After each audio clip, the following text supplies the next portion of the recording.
পেঁয়াজ কুচি, একটু রসুন কুচি,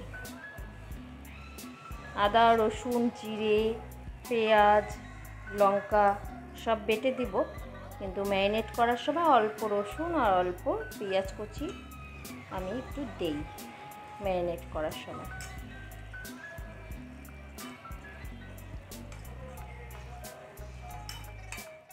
একটু পেঁয়াজগুলো ধুয়ে নিলাম।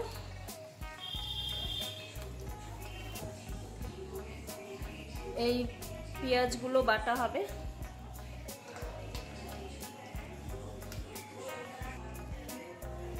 আরও কিছু পেঁয়াজ কুচি দিয়ে দিলাম ম্যারিনেট করা মাংসের ওপর। রসুন আর আদা ধুয়ে নিচ্ছি, একটু রসুন কুচি আর আদা কুচি।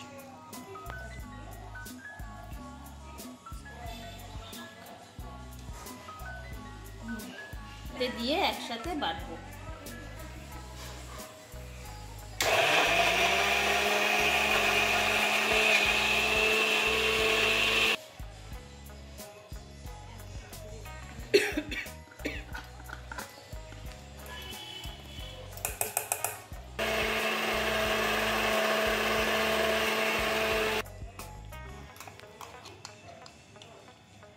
এসব দিয়ে দিচ্ছি ম্যারিনেট করা মাংসের উপরে মশলাগুলো। একটু জিরাটাকেও একটু বেটে নিচ্ছি।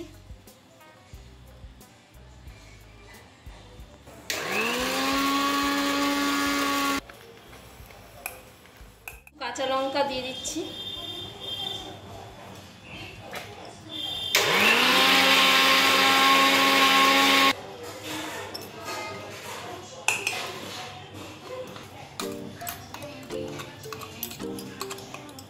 জিরার গুঁড়া লঙ্কা বাটা দিলাম।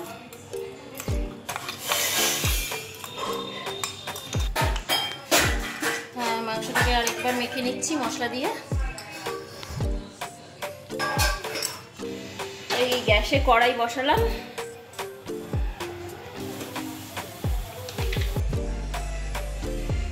তেল দিয়ে দিলাম কড়াইতে।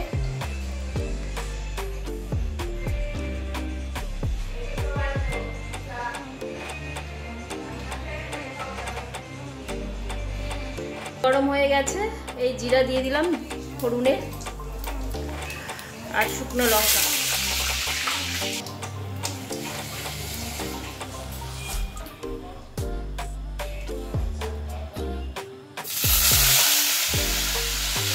দিয়ে দিলাম পেঁয়াজ আর গোটা রসুন।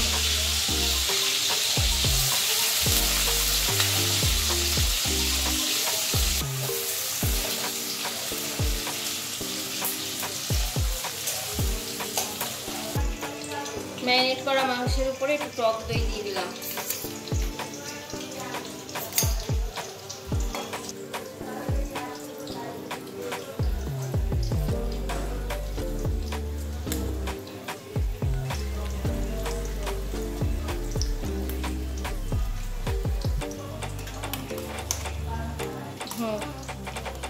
সবগুলোকে ভালো করে মাখিয়ে নিচ্ছি।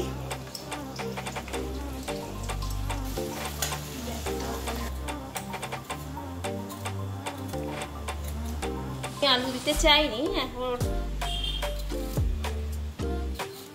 লাস্ট মোমেন্টে এসে এখন মেয়ের আবদারে আলু দিতে হচ্ছে, তাই আলুটাকে একটু কেটে নিচ্ছি।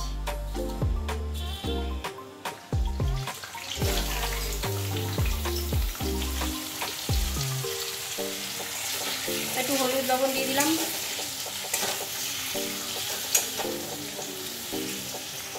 ভালো করে ভেজে নিই।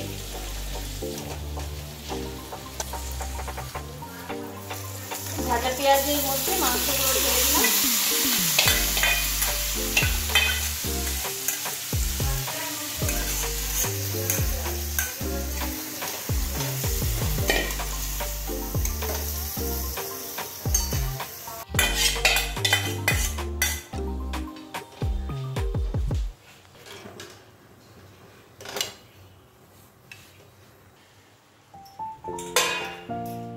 জল বসালাম, একটু গরম জল করব।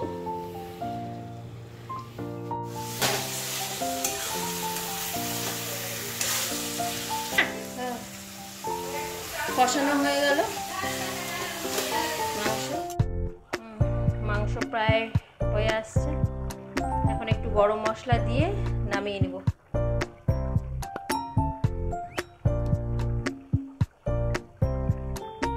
ঝাল কম হয়েছে, এর জন্য একটু লঙ্কা গুঁড়ো দিয়ে দিলাম। এই গরম মশলা দিলাম, দিয়ে এবার নামাবো।